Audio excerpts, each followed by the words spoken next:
नमस्कार, यहाँलाई स्वागत छ। धन्यवाद। अ, अब अहिले यहाँले विभिन्न क्षेत्रमा काम गरिरहनु भएको छ, विभिन्न विषयमा देवदहमा क्षेत्रमा विशेष गरेर काम गरिरहनु भएको छ। आफ्नो परिचयसँगै आफ्नो संस्थाले अहिले के काम गरिरहेको छ जानकारी गराइदिनुहोस् न। फेरि पनि सम्पूर्णलाई नमस्कार। मेरो नाम मेनुका नेउपाने, म सोही महिला स्वावलम्बी संस्थाको प्रमुखको रूपमा स्थापनाकालदेखि नै कार्यरत छु। सोही महिला स्वावलम्बी संस्था देवदह नगरपालिका वडा नम्बर 4 मा अवस्थित छ। यो संस्था 2062 सालदेखि विशेष गरी देवदह नगरपालिका वडा नम्बर 4 सोहिया टोलमा रहेको मुसर बस्तीलाई टार्गेट गरेर 2062 सालदेखि समूह बनी विभिन्न कार्यक्रम सञ्चालन गर्दै आउने क्रममा 2069 साल माघ 26 गते विधिगत रूपमा यो संस्था दर्ता गरेर विभिन्न कार्यक्रम चलाइरहेका छौँ र स्थापना कालदेखि नै यस संस्थाले देवदह नगरपालिकामा भएका गरिब, दलित, पिछडिएका समुदायहरूलाई चाहिँ टार्गेट गरेर कार्यक्रम सञ्चालन गरिरहेको छ र हाल यस संस्थाले देवदह नगरपालिकामा भएका देवदह नगरपालिकाका सबै सामुदायिक विद्यालयहरूमा चाहिँ गुणस्तरीय शिक्षाको लागि विभिन्न कार्यक्रम सञ्चालन गरेको छ। यसमध्ये गुणस्तरीय शिक्षाको लागि दिगो सञ्जाल तथा पैरवी भन्ने कार्यक्रम छ अहिले, र हामी स्थापना कालदेखि नै देवदह नगरपालिकालाई कार्यक्षेत्र बनाएर शिक्षाको गुणस्तरको लागि विभिन्न कार्यक्रम सञ्चालन गरेका थियौँ। यसैमध्ये यो एउटा कार्यक्रम छ भने त्यसै गरी विद्यालय खाजा तथा करेसाबारी कार्यक्रम पनि रहेको छ। र यो विद्यालय खाजा तथा करेसाबारी कार्यक्रम चाहिँ हामी स्थापना कालदेखि नै विशेष गरी देवदह नगरपालिकाको 3वटा विद्यालयलाई टार्गेट गरेर विद्यालय खाजा तथा करेसाबारी कार्यक्रम सञ्चालन गर्दै आएका थियौँ र हाल देवदह नगरपालिकाले पनि विद्यालय खाजा कार्यक्रम सञ्चालन गरेको छ। हामी विगत स्थापना कालदेखि नै यो कार्यक्रम सञ्चालन गर्दै आउँदा अहिले हामीले खाजा कार्यक्रम नगरपालिकाको कार्यक्रमलाई पनि सहयोग हुन्छ भन्ने मान्यताले चाहिँ खाजा पकाउने दिदीहरूको लागि चाहिँ हामी तलबको व्यवस्था गरेका छौँ भने अर्कोतर्फ चाहिँ करेसाबारी पनि रहेको छ, विशेष गरी नितान्त अर्गानिक करेसाबारी। र यो करेसाबारीमा उत्पादन भएका उत्पादनहरू हामी विद्यालय खाजा कार्यक्रममा चाहिँ प्रयोग गर्छौँ भने दैनिक कक्षा शिक्षणमा विशेष गरी हाम्रो नेपालमा चाहिँ सैद्धान्तिक तरिकाले चाहिँ पढाउने कल्चर छ हैन। त्यो सैद्धान्तिक शिक्षालाई चाहिँ व्यवहारिक तरिकाले चाहिँ विद्यार्थीहरूलाई दिगो सिकाइको लागि चाहिँ हामी लेसनका कुराहरूलाई चाहिँ करेसाबारीमा जोडेर कक्षा शिक्षण गर्नको लागि करिकुलमलाई लिङ्केज गरेर कसरी हामी विद्यार्थीहरूलाई चाहिँ दिगो सिकाइको लागि करेसाबारीलाई लिङ्केज गरेर दैनिक कक्षा शिक्षण गर्न सकिन्छ भन्ने कुरालाई चाहिँ मध्यनजर गर्दै यो कार्यक्रम चलाइरहेका छौँ भने गुणस्तरीय शिक्षा अन्तर्गत हामी देवदह नगरपालिकामा भएका सबै सामुदायिक विद्यालयका अभिभावक, शिक्षक, विद्यालय व्यवस्थापक समिति, शिक्षक अभिभावक समिति तथा स्थानीय सरकार, बालबालिका सबै सरकारवालाहरूसँगको चाहिँ मोबिलाइजेसनबाट एउटा स्ट्रक्चर तयार गर्न खोजिरहेका छौँ। जुन स्ट्रक्चर भनेको हामी यो कार्यक्रम सञ्चालन गर्दै आउँदा अहिले शिक्षकहरूलाई पनि हामी एक चरणको तालिम दिइसकेका छौँ र अहिले फेरि पनि अर्को चरणको तालिम चलिरहेको छ र ती तालिम लिएका शिक्षकहरूमध्येबाट हामीले मेन्टर शिक्षक तयार गरेका छौँ र मेन्टर शिक्षक गराउँदाखेरि हामी विद्यार्थी सङ्ख्या र विद्यालयको आधारमा चाहिँ हामी मेन्टर शिक्षक बनाएका छौँ। एउटा विद्यालयमा चाहिँ थोरै विद्यार्थी भएकोमा 1-2 जनादेखि लिएर बढीमा 4 जनासम्म चाहिँ एउटा विद्यालयमा मेन्टर शिक्षक पनि तयार गरेका छौँ र यसरी देवदह नगरपालिकामा हामीले विशेष गरी मेन्टर शिक्षक बनाउनुको उद्देश्य भनेको हामी जस्तो एनजिओ भनेको केही निश्चित समयको लागि हुन्छ र निश्चित समयपछि हाम्रो उद्देश्य पुरा भइसकेपछि र परियोजनाको टाइम सकिसकेपछि हामी फेरि पनि काम गर्न यस्तो हामी जस्तो एनजिओहरूमा पैसा हुँदैन भन्ने सोचले चाहिँ यो मेन्टर शिक्षक तयार गरिसकेपछि भोलि बिहान परियोजना नहुँदा पनि उहाँहरूले चाहिँ अपनत्व लिएर निरन्तर रूपमा लैजानुहुन्छ भन्ने मान्यताले यसरी मेन्टर शिक्षक तयार गरेका छौँ भने त्यसै गरी बालबालिकासँग काम गर्नको लागि हामी चाइल्ड क्लब सपोर्ट ग्रुप भनेर तयार गरेका छौँ। यसरी चाइल्ड क्लबहरूबाट पनि प्रतिनिधित्व गर्दै हामी प्रत्येक विद्यालयलाई प्रतिनिधित्व गर्दै केही चाइल्ड क्लबहरू प्रतिनिधित्वमूलक एउटा विद्यालयबाट 2 देखि 3 जनाको प्रतिनिधिमूलक चाहिँ चाइल्ड क्लब सपोर्ट ग्रुप बनाएका छौँ र हामी संस्थाबाट त्यो चाइल्ड क्लब सपोर्ट ग्रुपलाई निरन्तर रूपमा चाहिँ तालिमहरू, उहाँहरूको चाहिँ क्षमता विकासका कार्यक्रमहरू, उहाँहरूको सशक्तिकरणका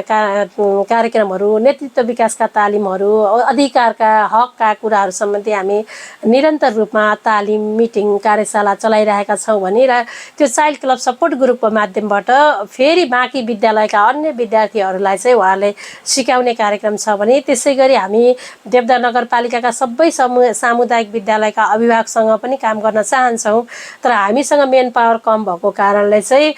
सबै विद्यालयका व्यवस्थापक समिति तथा शिक्षक अभिभावक समिति या सक्रिय अभिभावकबाट हामीले अभिभावक सहयोगी समूह पनि बनाएका छौँ र त्यो अभिभावक सहयोगी समूहलाई हामी सोही महिला स्वावलम्बी संस्थाको स्टाफ कुनै समयमा प्रशिक्षक बोलाएर समय समय उहाँहरूलाई चाहिँ क्यापेसिटी बिल्डिङका कार्यक्रमहरू चलाइरहेका छौँ भने अनि उहाँहरूले फेरि आफ्नो विद्यालयमा गएर आफूले सिकेका कुरा अभिभावकलाई, विद्यालय व्यवस्थापक समितिलाई, शिक्षक अभिभावक समितिलाई सिकाइराख्नु भएको छ। यसरी समग्र रूपमा चाहिँ यो गुणस्तरीय शिक्षाको लागि दिगो सञ्जाल तथा पैरवी परियोजनाले हामी एउटा स्ट्रक्चर तयार गर्न खोजिरहेका छौँ, जुन स्ट्रक्चरबाट चाहिँ हामीले अहिले मैले यहाँलाई चाहिँ जानकारी गराइन्छ शिक्षकबाट पनि मेन्टरको टिम, बाल क्लबबाट चाइल्ड क्लब सपोर्ट ग्रुप, अभिभावकबाट अभिभावक सहयोगी समूह बनाएका छौँ। त्यो समूह भनेको सम्पूर्ण देवदह नगरपालिकाको नगरवासी नै हुनुहुन्छ। त्यसले गर्दाखेरि हामीले यो परियोजना अहिले 3 वर्षको प्रोजेक्ट पिरियड रहेको छ र त्यो प्रोजेक्ट पिरियडमा हामीले उहाँलाई चाहिँ सशक्तिकरण गरेर नेतृत्व विकास गर्ने र शिक्षासँग चाहिँ उहाँहरूको सवालमा वृहत रूपमा चाहिँ उहाँले काम गर्न सक्ने क्यापेबल बनायौँ भने पछि प्रोजेक्ट नहुँदा पनि उहाँहरूले चाहिँ त्यो आफ्नो क्षेत्रमा निरन्तर रूपमा चाहिँ लैजान सक्नुहुन्छ र भन्ने चाहिँ एकातिर त्यो उद्देश्य हो भने अर्कोतिर चाहिँ हामी यो प्रोजेक्टबाट चाहिँ केही स्टाफ छौँ। त्यो स्टाफले सबै देवदह नगरपालिकाका सबै स्टेक होल्डरसँग काम गर्न सक्दैन, हाम्रो मेन पावर चाहिँ पर्याप्त छैन र त्यो स्टक हामीले चाहिँ एउटा टिम तयार गऱ्यौँ भन्छ। त्यो टिमले बाँकी रहेको मेम्बरहरूलाई चाहिँ संस्थाले सिकाउन खोजेका कुराहरू, देवदह नगरपालिकाले चाहिँ गर्न खोजेका कार्यक्रमहरू त्यो टिमको माध्यमबाट एउटा समुदाय लेभलमा जान्छ भन्ने मान्यताले यस्तो फरक खालको चाहिँ हामीले एउटा टिम लिडर टिम ग्रुप तयार गर्दैछौँ भने अर्को कार्यक्रम चाहिँ हाम्रो महिलासँग टार्गेट रहेर विशेष गरी सोहियाले स्थापना कालदेखि नै गरिब दलित पिछडिएको महिलासँग काम गर्दै आउँदा हामीले गरेको कार्यक्षेत्रमा चाहिँ 90% भन्दा बढी चाहिँ महिलाहरूको चाहिँ एकदमै आर्थिक अवस्था कमजोर अनि उहाँहरूको चाहिँ जग्गा पनि धेरैको 5-6 दुर या 1 कट्ठा कतिको 2-3 कट्ठा भन्दा धेरै छैन अनि त्यसमा पनि उहाँहरूको लाल पूर्जा नभएको चाहिँ हुनुहुन्छ महिला दिदीबहिनीहरू। त्यसले गर्दा महिलाहरूलाई चाहिँ अलिकति उहाँहरूको चाहिँ आर्थिकमा उहाँहरूको पुँजीमा चाहिँ पहुँच ल्याउन पर्छ भन्ने उद्देश्यले हामी चाहिँ देवदहमा भूमिहीन महिलाको लागि भूमि अधिकार तथा जीविकोपार्जन भन्ने परियोजना पनि सञ्चालन गरिरहेका छौँ र यो परियोजना अन्तर्गत विशेष गरी हामी महिला दिदीबहिनी नितान्त आर्थिक अवस्था कमजोर भएका र भूमिको चाहिँ पहुँच नभएका या भूमि थोरै मात्रामा भए पनि उहाँहरूको लाल पूर्जा नभएका महिला दिदीबहिनीहरू हुनुहुन्छ र उहाँहरूलाई चाहिँ उहाँहरूको लाल पूर्जा पाउनको लागि नीतिगत व्यवस्था के छ, महिलाहरूले चाहिँ आफूले लाल पूर्जा पाउनको लागि सरकारको संविधानमा के उल्लेखित छ होइन र अब फेरि देवदह नगरपालिकाले नेपालभरि नै भूमिमा काम पनि भइरहेको छ। यो अवस्थामा चाहिँ उहाँहरूलाई चाहिँ हामीले भूमिमा पहुँच कसरी पुर्याउन सक्छौँ भन्ने कुरामा चाहिँ हामी उहाँलाई चाहिँ सशक्तिकरण गर्ने, चेतना दिने, नीतिगत व्यवस्थाका कुराहरू सिकाउने गर्दै आइरहेका छौँ भने महिलाहरूलाई पनि आय आर्जनमा जोड्नुपर्छ भन्ने उद्देश्यले उहाँहरूको चाहिँ घर घरमा सानो व्यवसाय लगानी गर्ने अनि सानो भए पनि थोरै जग्गा भए पनि घरमा अर्ग्यानिक तरकारी खेतीहरू बनाउने अनि आफ्नो लागि चाहिँ बजारसम्म चाहिँ तरकारी किन्न जान नपर्ने खालको सानो करेसाबारी बनाएर घरमै तरकारी उत्पादन गर्ने खालको तालिमहरू समय समयमा सिजन अनुसार चाहिँ उहाँहरूलाई तालिम दिने अनि अर्ग्यानिक तालिम तरकारी कसरी गर्ने, अर्ग्यानिक झोलमल कसरी बनाउने, अर्ग्यानिक विषादी कसरी बनाउने भन्ने किसिममा चाहिँ हामी समय समयमा मौसम अनुसार चाहिँ उहाँहरूलाई तालिम दिने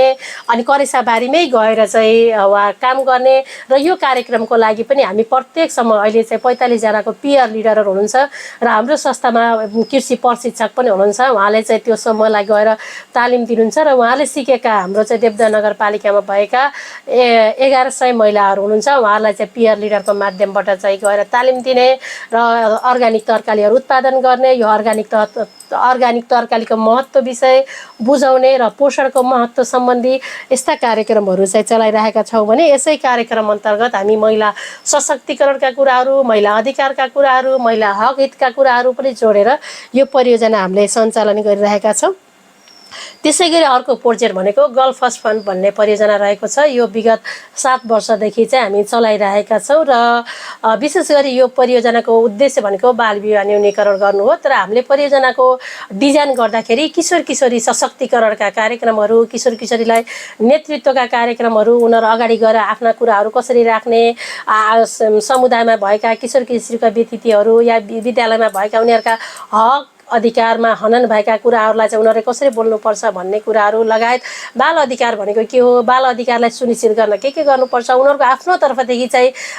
आफू मात्रै नभएर समुदायमा भएका अन्य बालबालिकाको अधिकारमा उनीहरूले चाहिँ नेतृत्व कसरी लिने, कसरी आवाज उठाउने भन्ने जस्ता कार्यक्रम लगायत विशेष गरी बाल विवाह न्यूनीकरणमा यो परियोजनाले चाहिँ हामीले कार्यक्रम डिजाइन गरेर चलाइरहेका छौँ भने अर्को प्रोजेक्ट भनेको चाहिँ child club and quality education active citizen in Denmark Nepal भन्ने चाहिँ रहेको छ। र यो परियोजना अन्तर्गत विशेष गरी हामी देवदा नगरपालिकामा कार्यक्षेत्र बनाएर काम गर्दै गर्दा अझै पनि नेपालमा चाहिँ सैद्धान्तिक किसिमको चाहिँ शिक्षा प्रत्येक कक्षाहरूमा देखिन्छ र हामी चाहिँ चाहन्छौँ कि यो गुणस्तरीय देवदा नगरपालिका मात्रै नभएर नेपालमा एउटा गुणस्तरीय शिक्षा कायम हुनुपर्छ र यो सिकाइ भनेको दैनिक विद्यार्थीहरूले सिक्ने भनेको कुरा दिगो हुनुपर्छ, व्यावहारिक हुनुपर्छ र जीवनको लागि चाहिँ उपयोगी हुनुपर्छ भन्ने चाहिँ हाम्रो मान्यताले विभिन्न परियोजना चाहिँ चलाइरहेका छौँ। र विशेष गरी यो परियोजना अन्तर्गत हामीले चाहिँ देवदा नगरपालिकामा भएका केही सामुदायिक विद्यालयसँग चाहिँ अहिले हामीले चाहिँ एउटा मोडलको रूपमा चाहिँ काम गरिरहेका छौँ र यी केही सामुदायिक देवदा नगरपालिका मध्ये हामीले अर्को गुणस्तरीय शिक्षा मध्ये हामी सबै सामुदायिक विद्यालयसँग काम गरिरहेका छौँ भने यो प्रोजेक्ट अन्तर्गत केही विद्यालय सेलेक्सन गरेर डेनमार्कमा पनि केही विद्यालयहरू चाहिँ छनौट गरेर डेनमार्कमा भएका असल अभ्यास के छन्, डेनमार्कको चाहिँ दैनिक कक्षा शिक्षणमा चाहिँ कसरी गरिन्छ र नेपालको दैनिक कक्षा शिक्षण कसरी गरिन्छ र डेनमार्कमा भएका असल अभ्यासहरू र नेपालमा भएका असल अभ्यासहरू डेनमार्कको शिक्षकहरू नेपालमा आएर सिक्ने र नेपालको शिक्षकहरू डेनमार्कको शिक्षकबाट सिक्ने खालको कार्यक्रम रहेको छ भने यसै परियोजना अन्तर्गत डेनमार्कका बाल क्लबहरू चाहिँ नेपालका बाल क्लब आएर डेनमार्कको बाल क्लबले गरेका राम्रा पक्षहरू चाहिँ सिक्ने भने नेपालको बाल क्लबले डेनमार्कका बाल क्लबहरूसँग चाहिँ डेनमार्कमा गरेका राम्रा अभ्यास, नेपालमा गरेका राम्रा अभ्यासहरू सेयरिङ खालको चाहिँ कार्यक्रम रहेको छ र यसै कार्यक्रम अन्तर्गत हाम्रो केही विद्यार्थीहरू बाहिर जाने डेनमार्क जाने कार्यक्रम पनि छ भने डेनमार्कबाट चाहिँ यहाँ हाम्रो नेपालको विद्यालयमा आएर यो नलेज सेयरिङका कार्यक्रमहरू पनि हामी चलाइरहेका छौँ। यसरी अहिले हाल हेर्दाखेरि सानोतिना व्यक्तिगत सहयोगबाट चलेका धेरै कार्यक्रमहरू छन् भने परियोजनै सञ्चालन गरेका अहिले हाम्रो 5वटा कार्यक्रम रहेको म यहाँलाई चाहिँ समग्र जानकारी गराउन चाहे। हस्त भने त्यसै गरी अर्को हाम्रो चाहिँ डेनमार्कमा हाम्रो school life in Nepal partner संस्था पनि रहेको छ र उहाँहरूले चाहिँ नितान्त एकदमै मेहनत गरेर एकदमै दुःख गरेर यहाँको महिलाहरू, यहाँको बालबालिकाको दुःख देखेर कतिपय पढ्न नसक्ने बालबालिका हुनुहुन्छ, कतिपय महिलाहरू चाहिँ साँझ बिहान छाक टार्नको लागि पनि धौ भएको महिलाहरू हुनुहुन्छ हैन। त्यस्तो खालको महिलाहरूलाई चाहिँ हाम्रो पार्टनर संस्थाले चाहिँ थोरै पैसाहरू व्यक्तिगत रूपमा चाहिँ उठाएर डोनेसनबाट चाहिँ यहाँ पठाइदिने गर्नुहुन्छ र त्यो व्यक्तिगत डोनेसनबाट हामीले व्यवसाय लगानीको लागि पनि अत्यन्त आर्थिक अवस्था कमजोर भएका महिलाहरूलाई चाहिँ त्यो खालको कार्यक्रम पनि गरेका छौँ भने अर्कोतर्फ चाहिँ आर्थिक अवस्था कमजोर भएर विद्यालय जान नसकेका, पढ्न नसकेका, क्यापी किताबको लागि पनि जुवाड गर्न धौ भएका बालबालिकाहरूलाई हामी यो स्कुल लाइफ इन नेपाल तथा गर्ल फर्स्ट फन्ड परियोजनाको चाहिँ साझेदारी कार्यक्रम सोलारिटी फन्ड प्रोजेक्ट पनि रहेको छ। यो दुईटा प्रोजेक्ट र व्यक्तिगत साझेदारी संस्थाको व्यक्तिगत व्यक्तिहरूले सपोर्ट गरेको पैसाबाट हामी चाहिँ महिला समुदाय तथा बालबालिकाहरूलाई आर्थिक सपोर्टको कार्यक्रम पनि चलाउँदै आएको म जानकारी गराउन चाहन्छु। हजुर, अब देवदह क्षेत्रमा पुरानो संस्थाको रूपमा सोया महिला स्वावलम्बी संस्थालाई चिनिन्छ होइन। यिनी कार्यक्रमहरू गरिरहँदाखेरि समुदायमा रहेका जति पनि स्टेक होल्डरहरू हुनुहुन्छ, अरू सङ्घ संस्थाहरू हुनुहुन्छ, साथ सपोर्ट समन्वय सहकार्य कस्तो पाइरहनु भएको छ, कसरी काम गरिरहनु भएको छ? विशेष गरी हामी देवदा नगरपालिकामा अहिले देवदा नगरपालिकाभरि नै हामी कार्यक्षेत्र बनाएर काम गरिरहेका छौँ र स्कुलतर्फ पनि हामी 30वटै विद्यालयलाई कार्यक्षेत्र बनाएर गरिरहेका छौँ भने महिलातर्फ चाहिँ प्रत्येक वडाहरू समेट्ने गरी एकदमै अवस्था कमजोर भएको समुदायलाई चाहिँ हामीले चाहिँ समेटेर काम गरिरहेका छौँ। यसरी काम गर्दाखेरि हामीलाई चाहिँ विशेष गरी देवदा नगरपालिकाको एकदमै ठुलो सपोर्ट छ होइन। होला नगरपालिकाले चाहिँ आर्थिक रूपमा ठुलो सपोर्ट नगरे होला, तर उहाँहरूले चाहिँ हामीले गरेका प्रत्येक कार्यक्रमहरूमा चाहिँ यसरी गर्नुभएको छ भनेर चाहिँ उहाँहरूले चाहिँ एकदमै हामीलाई चाहिँ मोटिभेट गर्ने होइन स्थानीय सरकारले गर्ने काम हजुरहरूले गर्नुभएको छ भनेर हामीलाई एकदम प्रोत्साहन गर्ने प्लस त्यहाँको वडा अध्यक्षज्यूहरूले वडा सदस्यज्यूहरूले प्लस विद्यालय व्यवस्थापक समितिहरू समग्र विद्यालयका प्रहरू सबैले नै हाम्रो कार्यक्रमलाई चाहिँ कसरी सफल पार्न सकिन्छ हामी के सहयोग गरौँ भनेर चाहिँ उहाँहरू चाहिँ एकदमै पोजिटिभ तरिकाले चाहिँ सपोर्ट गरिराख्नु भएको छ। त्यसले गर्दा पनि सायद म 2062 सालदेखि यो संस्था सुरुवात गरेर अहिलेसम्म पनि म निरन्तर रूपमा होला मैले चाहिँ अब मैले आफूले पढ्दाखेरि पनि ब्याचलर पढ्दाखेरि चाहिँ मैले ट्युसन कोचिङ पढाएर त्यतिखेर आजभन्दा 15-20 वर्ष अगाडि पनि 30-40 हजार कमाएको मान्छे म फ्रीमा भोलिन्टियरै भएर 10-12 वर्ष काम गरेँ। भोलिन्टियर भन्दा पनि मैले चाहिँ अन्त ट्युसन पढाएर कोचिङ पढाएर 10-12 वर्षसम्म चाहिँ संस्थामा 1 रुपियाँ पनि नहुँदा मैले संस्था चलाएँ होइन र उहाँहरूको त्यो साथ सपोर्टले गर्दाखेरि म एज अ भोलिन्टियर मात्रै नभएर मैले अन्त काम गरेर पनि संस्थालाई लगानी गरेर चाहिँ अहिलेसम्म पनि म यहाँ निरन्तर रूपमा चाहिँ काम गर्न म मोटिभेट भएँ भन्ने चाहिँ सायद सबैको सपोर्ट सबैको साथले नै हो भन्छु मैले चाहिँ। निरन्तर यही काममा लागिरहनु भएको छ। यहाँले भन्नु पनि भयो कलेज पढ्दादेखिबाट ट्युसन पढाउने कामदेखिबाट फेरि यो सेवासँगै यो सामाजिक काम पनि हो एक हिसाबले होइन। सशक्तिकरणको पाटोमा काम गर्ने भनेको जोसुकै व्यक्तिलाई पनि चुनौतीको विषय नै बन्छ। योतर्फ आकर्षित हुनुको प्रेरणा के थियो? कोहीबाट प्रेरित हुनु भएको थियो कि अथवा जीवनमा मैले यस्तो कामहरू गर्नुपर्छ जसले गर्दाखेरि धेरै घर परिवारहरूमा एउटा सशक्तिकरण र चेतनाको दियो बलोस् भन्ने भावना जाग्यो? मलाई विशेष गरी 2-4 कुराले चाहिँ मोटिभेट गर्यो होइन यो क्षेत्रमा लाग्दा। एउटा कुरो चाहिँ म कस्तो भने म 1 वर्षको नहुँदै मेरो बुवा बित्नु भयो होइन अनि मैले चाहिँ एकदमै आमाबाट चाहिँ मैले एकदमै राम्रो अभिभावकत्व पाएँ होइन अनि मेरो आमाले चाहिँ भन्दाखेरि चाहिँ आर्थिक अवस्था भन्दा मेरो मध्यम वर्ग नै हो तर हामीलाई चाहिँ त्यस्तो खाना लाउनको लागि चाहिँ गाह्रो त थिएन तर पनि मेरो आमाले चाहिँ यति स्ट्रगल गर्नुहुन्थ्यो कि मैले आफूले पढ्दाखेरि चाहिँ मेरो आमाले धान ठटाउनुहुन्थ्यो अनि तिमीहरूले पढ्यो भने चाहिँ धान ठटाएको बेलामा चाहिँ पढ्न आउँछ भन्नुहुन्थ्यो कि मेरो आमाले अनि पढ्यो झन् त्यो धान ठटाएको बेलामा चाहिँ आँखामा धान आउने होइन अनि झन् पढ्न गाह्रो भजे हुने अनि पछि चाहिँ म बुझ्दै गएपछि आमा हजुरले त यस्तो भन्नुहुन्थ्यो तर धान ठटाएको बेला त हामीलाई त एकदम पढेकै आएन गाह्रो भयो भन्दा बुझ्ने भएपछि उहाँले के भन्नुहुन्थ्यो मलाई चाहिँ रातिमा साथी चाहिन्थ्यो होइन दिनभरि चाहिँ फेरि मेला गर्न जाने पर्न चाहियो होइन अनि साथी चाहिन्थ्यो त्यही भएर तिमीहरूलाई पढ भनेको म एक्लै त धान ठटाउन सक्दिनँ नि भन्नुहुन्थ्यो कि मैले यो पढसँग किन जोडेँ भन्दाखेरि चाहिँ हाम्रो चाहिँ त्यतिखेर पनि 2-3 बिघा जग्गा थियो होइन अब सम्पत्तिको नाममा 2-3 बिघा भनेको त एकदम गाह्रो खाना लाउन गाह्रो त होइन नि त तर जग्गा भए पनि पुरै खेतीपाती गर्दा त्यस्तो ट्र्याक्टर त्यस्तो व्यवस्था थिएन पहिला पुरै अर्म पर्म गर्नुपर्ने अनि बुवा नहुनु भएको होइन आमाले पुरै त्यो सम्पन्न गर्नुहुन्थ्यो कि हामीलाई एक दिन पनि तिमीलाई यस्तो गर भनेर भन्नुहुन्थेन तर त्यो आमाको स्ट्रगल देख्दा मलाई चाहिँ आफूलाई के हुन्थ्यो भने मेरो आमाको यति सम्पत्ति छ होइन अनि पुर्खौली सम्पत्ति पहिलादेखि पनि भएको आफूसँग केही क्यास पैसा होइन हुन्छ नि त्यस्तो हुँदा पनि आमाले यति स्ट्रगल लाइफ गर्न परेको छ भने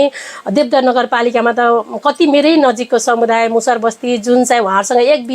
एक कट्ठा पनि थिएन बस्नको लागि पनि एकदमै धौधौ भएको घर पनि कन्जस्टेड के त्यो फ्यामिलीहरू सबैलाई चाहिँ आनन्दसँग बस्न पुग्ने जग्गा पनि नभएको चाहिँ फ्यामिलीहरू मेरै नजिकै मैले देखिरहेको थिएँ कि अनि मैले कम्पेरिजन के गर्थेँ भने मेरो आमासँग यत्रो सम्पत्ति हुँदाखेरि त यति स्ट्रगल लाइफ छ भने उनीहरूको चाहिँ अवस्था के होला भन्ने कुरालाई चाहिँ मैले कम्पेरिजन जब म बुझ्दै गएँ त्यो कुरालाई चाहिँ मैले कम्पेरिजन गर्थेँ अनि आमाले चाहिँ भन्ने गर्नुहुन्थ्यो कि जहिले पनि मेरो आमाले चाहिँ बाटोमा हिँड्दा या कोही माग्न आउने हुन्छ नि अनि खाएर पठाउनुहुन्थ्यो कि अनि यस्तो माग्न आउनेहरूलाई चाहिँ दुःख पाउनेहरूलाई तिमीले जहिले पनि सपोर्ट गर्नुपर्छ सहयोग गर्नुपर्छ जो माग्न आए पनि जहिले नै खुवाएर पठाउने अनि त्यो सामाजिक क्षेत्रमा काम गर्नुपर्छ भनेर मेरो आमाले सानैदेखि नै मोटिभेट गर्नुभयो होइन म 4-5 मा पढ्दा पनि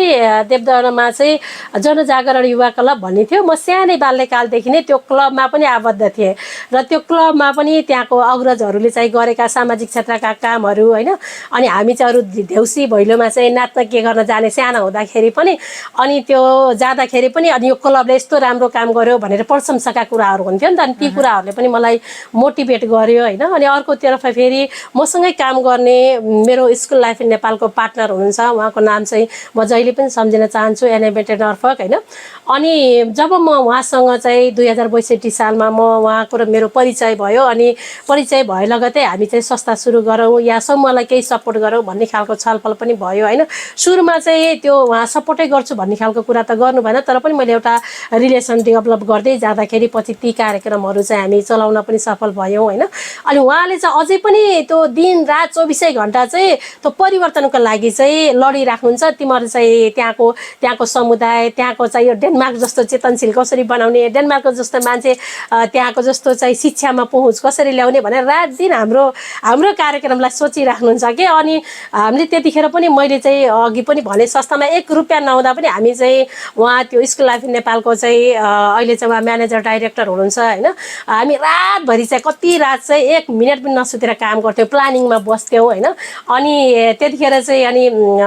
मैले चाहिँ हाम्रो घरमा गएर सुतौँ भन्दा पनि उहाँ चाहिँ त्यही बस्तीमा हामीले जहाँ काम गरेछौँ त्यहाँ चाहिँ टेन्ट लगाएर यहीँ सुत्नुपर्छ भन्ने क्या। अनि किन हाम्रो घरमा नजाने भन्दा हामीले यो समुदायको लागि काम गरेछौँ, अब त म तेरो घरमा गएर सुत्यो भने त पैसा हुने नि त, राम्रो ठाउँमा गएर सुत्न पाइने रहेछ भन्ने समुदायलाई फिलिङ्स हुन्छ। त्यही भएर चाहिँ यहीँ सुत्ने, भैमै सुत्ने भनेर हामी रातभरि त्यो भैमा सुतेर या कति रातहरू चाहिँ सुत्दै नसुतिको पनि काम गर्थ्यौँ क्या। अनि त्यो रातभरि 2-4 रातसम्म चाहिँ एकदम विकसित देशमा भएको मान्छे नेपालको लागि आएर गर्दाखेरि त्यो कुराले पनि मलाई चाहिँ एकदम यसप्रति लाग्न चाहिँ हामीले चाहिँ किन नगर्ने त भन्ने भयो हो। बाहिरबाट आएको विदेशीले हाम्रो लागि यति गरेको छ भने मैले किन नगर्ने भन्ने पनि मलाई चाहिँ मोटिभेट गरायो भनौँ।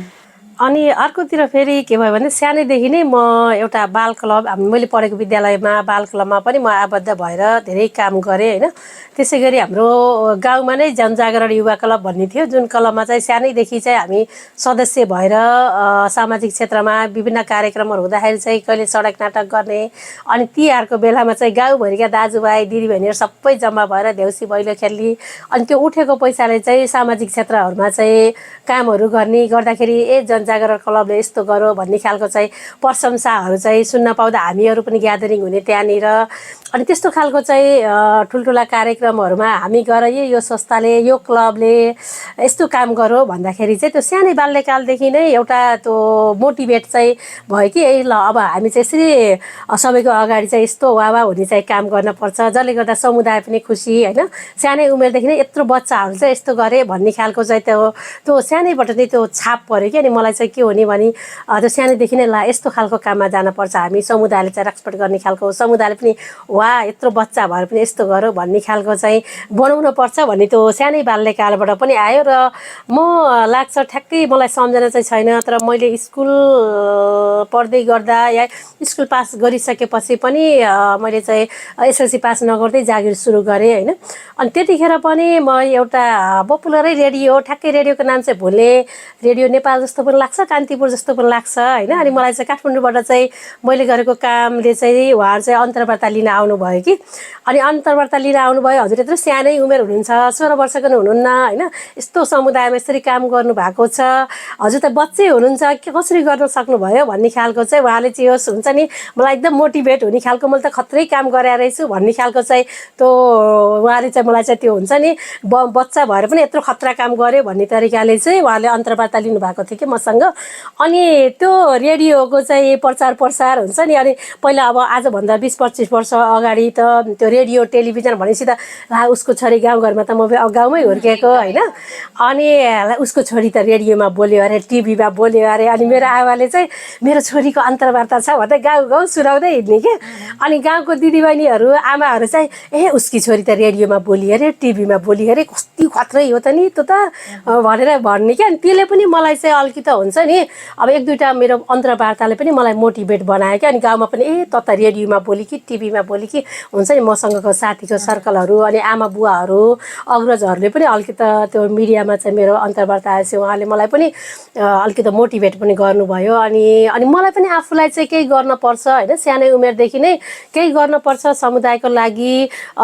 सामान्य पढ्ने लेख्ने जागिर गर्ने या आफ्नो लागि गर्ने त जो पनि हुन्छ नि त, हामीले समुदायको लागि केही गर्नुपर्छ, आफ्नो चाहिँ पहिचान कायम गर्नुपर्छ, यसले चाहिँ समुदायमा केही गरौँ है भन्ने चाहिँ बनाउन पर्छ भन्ने त्यो मलाई सानैदेखि नै थियो होइन। त्यो हुटहुटीले गर्दा पनि सायद म यो क्षेत्रमा चाहिँ अहिलेसम्म निरन्तर छु भन्नु चाहिँ पर्छ भन्छु। भने अर्कोतर्फ चाहिँ मैले चाहिँ ब्याचलर पढ्दाखेरि मलाई चाहिँ एसबिआई ब्याङ्कमा चाहिँ हाम्रो सुशील सर हुनुहुन्थ्यो त्यतिखेर म्यानेजर। अनि उहाँले चाहिँ अब ब्याङ्कमा आजभन्दा 15-20 वर्ष 10 सायद मैले ब्याचलर पढ्दाखेरि नै हो, आज लगभग 15 वर्षभन्दा बढी भइसक्यो जस्तो पनि लाग्छ होइन।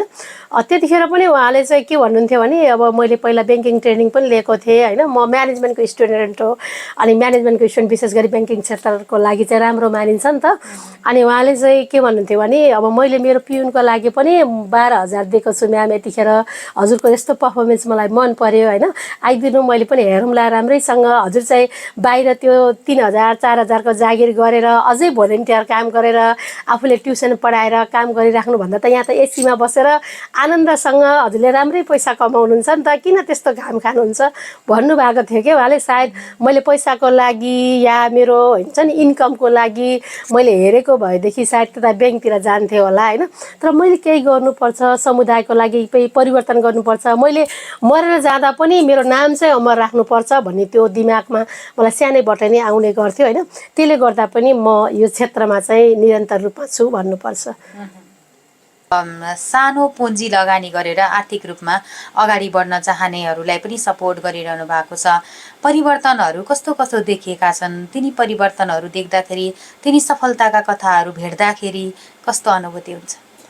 परिवर्तन हामी विशेष गरी चाहिँ अवेरनेसको कार्यक्रमहरू चलाइरहेका छ धेरै। यो आय आर्जन अघि मैले जोड्दै गर्दा यो एकदमै स्ट्रगल गरेर हामीले चाहिँ एकदमै हार गुहार गरेर हुन्छ नि, एकदमै उहाँहरूको चाहिँ महिला दिदीबहिनीको दुःखको कहानीहरू सुनाएर एकदमै रिक्वेस्ट गरेर र बाहिर पनि जसले सपोर्ट गरिराख्नु भएको छ उहाँहरूले एकदमै दुःख तरिकाले, उहाँहरू चाहिँ एकदमै सम्पत्ति भएको मान्छे भन्दा पनि उहाँले चाहिँ यो समुदायलाई सपोर्ट गर्नुपर्छ, यो महिलालाई चाहिँ यति यति जोगाएर भए पनि सहयोग गरौँ न भन्ने मान्यताले चाहिँ हामीलाई चाहिँ त्यो सानसानो फन्डहरू आएको छ होइन। त्यो कलेक्सन गर्न त एकदमै च्यालेन्जिङ छ होइन। च्यालेन्जिङ भए तापनि उहाँहरूले चाहिँ कतिपय महिला दिदीबहिनीहरू चाहिँ साँझ मैले चाहिँ म आफूले नै काम गर्दाखेरि कति महिला दिदीबहिनीहरू म्याडम भोलिको लागि चाहिँ चामल छैन होइन, हिजो त खायौँ अब भोलि के गर्ने, या बिहानको छाउ त भयो साँझलाई चामल छैन भनेर पनि कति महिला दिदीबहिनीहरूले त्यस्तो खालको चाहिँ फोनहरू आउँछ कि अझै पनि त्यो आउने गर्छ होइन। अनि त्यो सुन्दाखेरि चाहिँ उहाँहरूलाई चाहिँ आय आर्जनमा जोडेर होइन, सानो केही बाख्रा पालन भनौँ या बुङ्गुर पालन भनौँ या गाई पालन गरेर उहाँहरूले चाहिँ एटलिस्ट उहाँहरूले चाहिँ केही गर्न नसके पनि साँझ बिहानको छाक टार्न पाउँदा होइन, मलाई चाहिँ साँझ चाहिँ के खाऊँ भोलि के खाऊँ भन्ने चाहिँ त्यो सुन्न नपर्दाखेरिको अवस्था। अर्कोतिर चाहिँ पढ्न चाहिँ बच्चालाई एकदमै रहर छ, फी तिर्न सक्ने अवस्था छैन, कापी किताब किन्न नसक्ने अवस्था छ, मैले त अहिले त राम्रोसँग पढाउन सकेको छु म्याडम हजुरले चाहिँ दिएको सपोर्टले भन्ने सुन्न पाउँदाखेरि चाहिँ एकदमै गर्व लाग्छ। तर पनि हामी विशेष गरी हाम्रो कार्यक्रम भनेको देवदा नगरपालिकामा चाहिँ गरिब दलित पिछडिएको शिक्षामा पनि अलिकति पहुँच कम भएको भनौँ या कम पढेको समुदायसँग काम गर्दै गर्दा सुरुमा मैले संस्था सुरुवात गर्दाखेरि चाहिँ कतिपय महिला दिदीबहिनीहरूले चाहिँ अगाडि आएर परिचय दिन पनि धौधौ हुन्थ्यो होइन, परिचय दिन पनि सक्नुहुन्थेन उहाँहरूले चाहिँ, इभन संस्थाको नाम भन्न पनि उहाँहरूलाई चाहिँ गाह्रो थियो र आफ्नो नाम भन्न पनि मलाई डर लाग्छ भन्नेहरू हुनुहुन्थ्यो। भने अहिले हाम्रो संस्थामा चाहिँ 45 जना पिआर लिडर भने जुन नितान्त हाम्रो संस्थाका सदस्यहरू हुनुहुन्छ, जुन सदस्यहरू चाहिँ सुरुका दिनहरूमा उहाँलाई चाहिँ परिचय दिन पनि गाह्रो थियो र अहिले चाहिँ पिआर लिडरको रूपमा काम गरिराख्नु भएको छ। यो नै मैले सफलता भन्छु। हस्, यहाँलाई समय र संवादका लागि धेरै धेरै धन्यवाद छ। हजुर, रेडियो मुक्तिले पनि मेरो आवाजहरू चाहिँ समुदाय लेभलमा श्रोताहरू बिच ल्याइदिनको लागि चाहिँ यहाँहरूले चाहिँ सपोर्ट गरेर बोलाउनु भयो, मलाई केही आफ्ना विचारहरू राख्नको लागि मौका दिनुभयो, त्यसको लागि चाहिँ म रेडियो मुक्ति बुटोललाई पनि धेरै धेरै धन्यवाद दिन चाहन्छु। हस्त, धन्यवाद।